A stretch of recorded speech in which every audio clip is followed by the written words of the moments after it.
Достар, менің YouTube каналыма қош келдіңіздер. Сіздермен бірге Фариза Тоқсанбаева бүгін сіздерге нейроиллюстрация, нейроклип арт деп айтамыз ғой, қазір сондайды жасауды үйрететін боламын. Ол үшін сіздерге Bing деген приложение керек болады. Осындай приложениесі App Store'да да, Play Market'те де бар.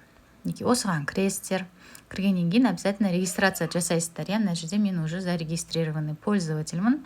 Сіздер де регистрация жасайсыздар. Регистрацияны Google аккаунтпен тіркейсіздер. И обязательно пароль жазғаннан кейін сақтап алыңыздар, ұмытып қалмаңыздар.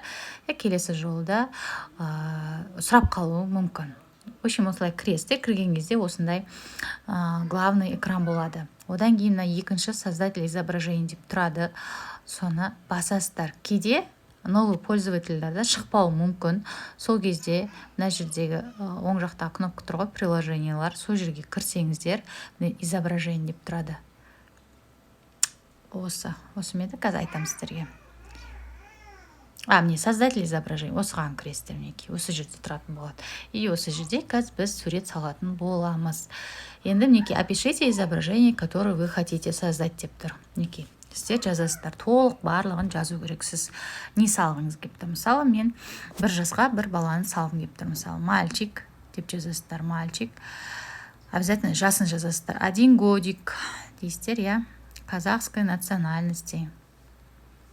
Национальность жазбасаңыздар, орысты болмаса басқа бір баланы басқа национальностьті салып қою мүмкін. В основном орыстарға ұқсайтын қылып салып қояды. Мальчик 1 годик, казахской национальности дейсіздер. Улыбается, күліп отырған. Сидит десеңіздер болады. Кішкентай 1 жастағы баланың барлығы жүрмейді. Или просто жазбай қояқ, сидит деп жарайды. Улыбается. Одан кейін улыбается, одет в белую рубашку дейін. Башку, синий бархатный национальный жилет дейміз. Синий бархатный национальный жилет дейсіздер. И синие бархатные национальные брюки деп көрейік. Просто брюки дей салайық, брюки. Так, что еще хотите? Тай-тай дегенді бұл жерде онша сап бермейді, но можно тоже жазуға. Ол үшін идет по длинной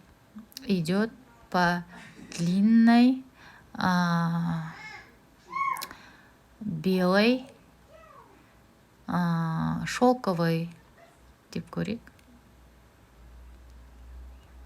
Дорожки деп жазып көрейік, просто пример ретінде, синий бархатный национальный жилет, белая рубашка, идет по длинной белой шелковой дорожке дейік. Енді на белом фоне дейсіздер обязательно. Одан кейін акварель. И жаңағы қазір акварель и digital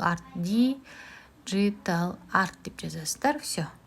Акварель и digital art деген бізде жаңағы картинкалардың стилі ғой.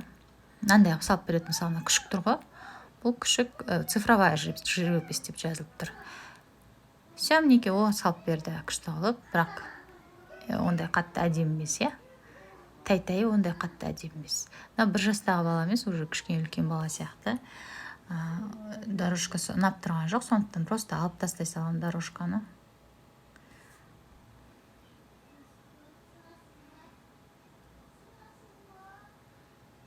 Все, осылай қалдырып көремін қазір. Тағы да создать деймін.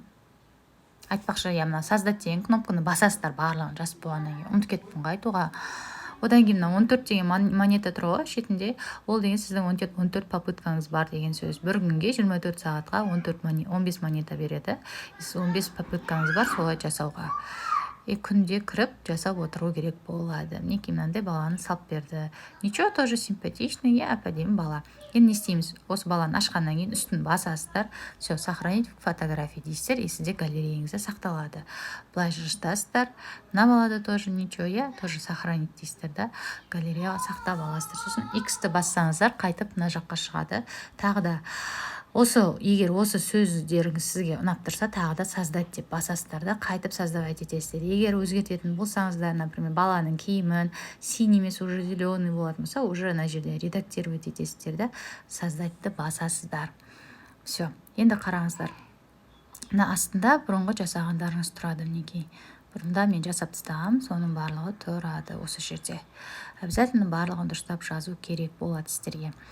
Мінекей, значит, екі баланы қалай жаздым мен? 2 мальчика, 6 лет, казахской национальности, улыбаются, одеты в коричневую бархатную национальную одежду деңіздер. Бархатный деңіздер, сол кезде әдемі алып салып береді киімін. Сидят на 2 конях деңіздер, на белом фоне, все. Мінекей, одан кейін келесі қалай жаздым мына баланы? Мужчина 40 лет, казах дейсіздер, улыбается, одет в белый бархатный национальный костюм, держит за руку мальчика 1 годика. Я на белом фоне дейсіз, все мінекей баланы ұстап тұрған ер кісі шықты. Мінекей, мужчина 50 лет, казах, улыбается, одет в синий. То же самое.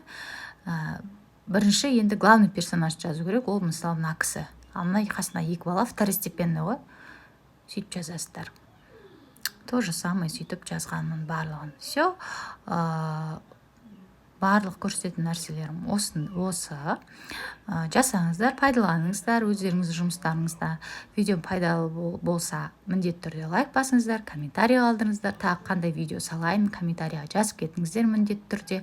Және де достарыңызбен бөлісуді ұмытпаңыздар, Қош сау болыңыздар. Және де қыздар, менің видеоларымды ұрлаудың қажеті жоқ. Барлығы бесплатный YouTube каналда тұр.